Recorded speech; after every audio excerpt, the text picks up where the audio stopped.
Tehran. In an exclusive interview with Tehran Times, Professor Alfred de Zayas of the Geneva School of Diplomacy, a renowned international law expert and former UN independent expert on international order, delivers a sobering legal and moral appraisal of the unprecedented joint U.S.-Israeli war against Iran on February 28th, an operation that has shaken the Middle East and reverberated across the world. Against the backdrop of widespread airstrikes on strategic and civilian targets in Tehran and other cities that have sparked fierce retaliation and regional escalation, de Zayas examines the attack's conformity with international law, its humanitarian toll, and the broader implications for global peace and justice. The U.S.-Israeli war on Iran happened hours after Oman announced a significant progress in U.S.-Iran nuclear talks in Geneva. Does launching military action during active diplomacy violate the UN Charter's obligation to pursue peaceful settlement of disputes? The aggression violates all international norms on diplomacy, the principle of good faith, which constitutes a cornerstone of international law and civilization, more specifically, the purposes and principles of the UN laid down in Articles 1 and 2 of the UN Charter.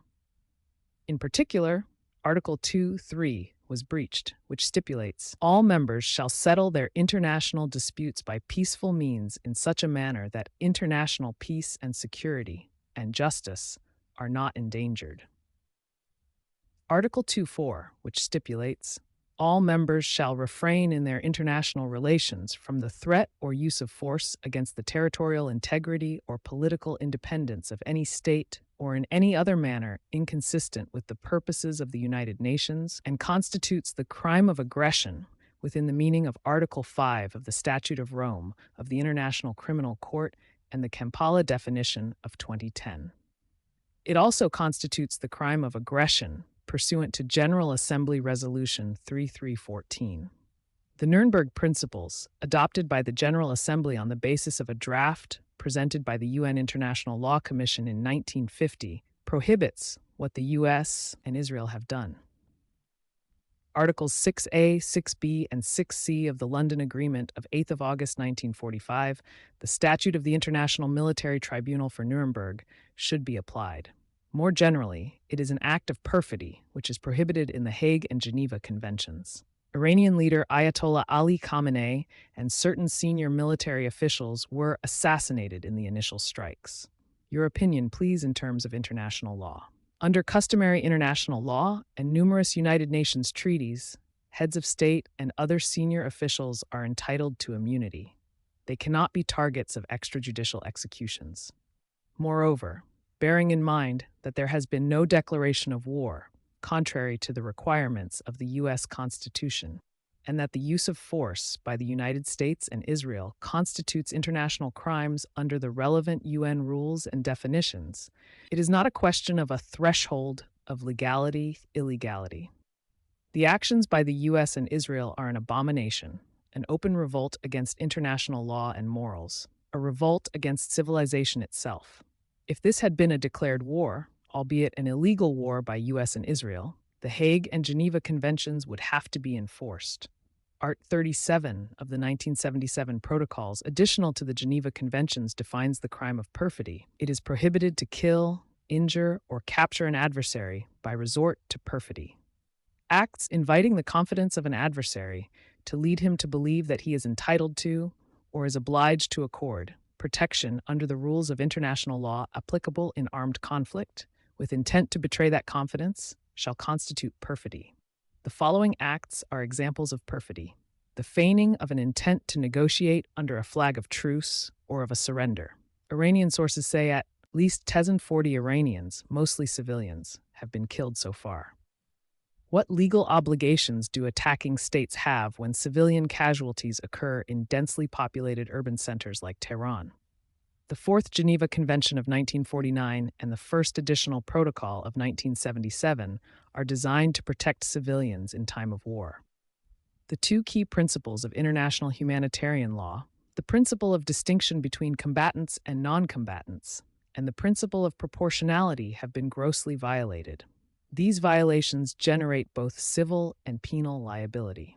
Accordingly, The responsible politicians and military should be indicted by the International Criminal Court for violations of Articles 5, 7, and 8 of the Statute of Rome. The International Court of Justice should, in an advisory opinion, set an appropriate level of reparation to Iran and compensation to the victims. The U.S. and Israel cited imminent threat justification. Given the ICJ's nuclear weapons advisory opinions, can preventive strikes ever satisfy Article 51's armed attack requirement? No, there is no right to preventive self-defense, not under Article 51 of the UN Charter, nor under any provision of international law. On the contrary, there is an absolute obligation to negotiate, and that is precisely what was happening. Negotiations do not mean take it or leave it, nor do they mean surrender. Negotiation means compromise, quid pro quo. Article 2.4 of the UN Charter prohibits not only the use of force without UN approval, but also the threat of the use of force. Everything that the US and Israel were doing before the attacks on Iran already violated Art 2.4 of the Charter. That was the case in June 2025 and in March 2026. The non-existence of a right of preemptive self-defense was much discussed in 2003 when U.S. President George W. Bush and the Coalition of the Willing attacked Iraq, an invasion and bombardment that occurred on the false pretext of alleged Iraqi weapons of mass destruction.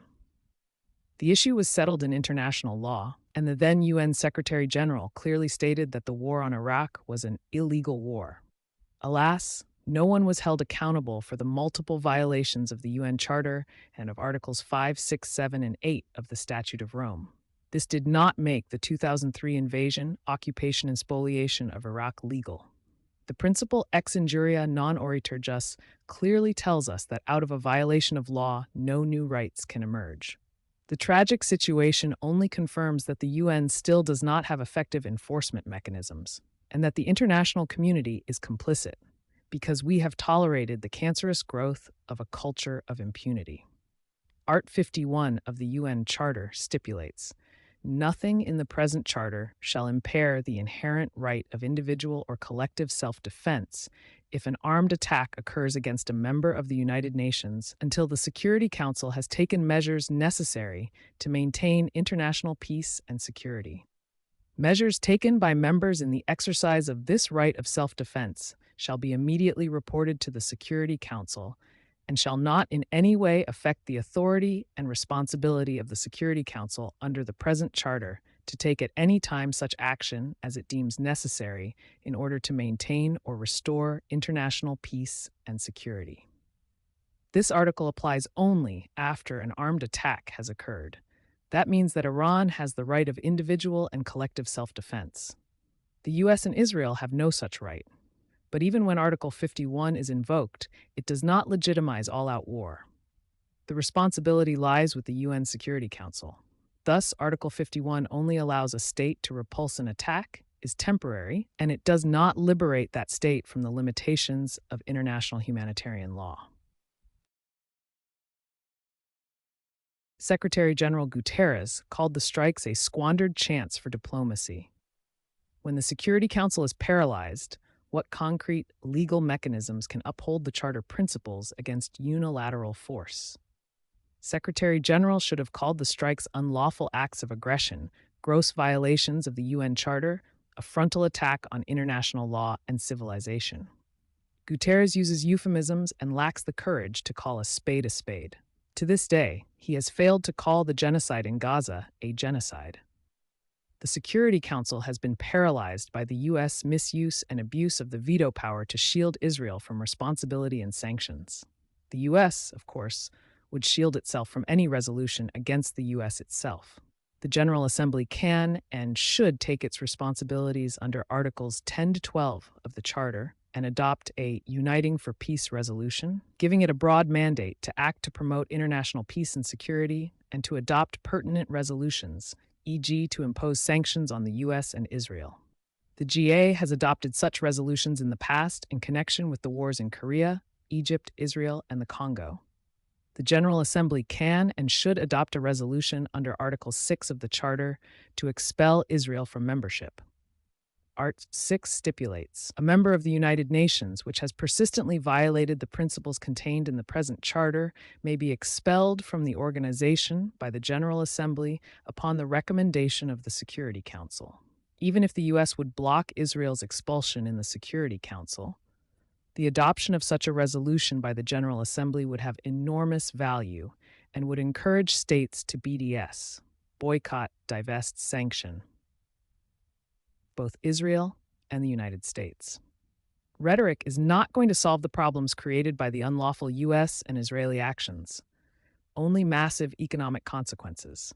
Thus, all BRICS countries, all members of the Organization of Islamic Cooperation, all members of the Non-Aligned Movement, all members of the Shanghai Cooperation Organization should BDS the U.S. and Israel.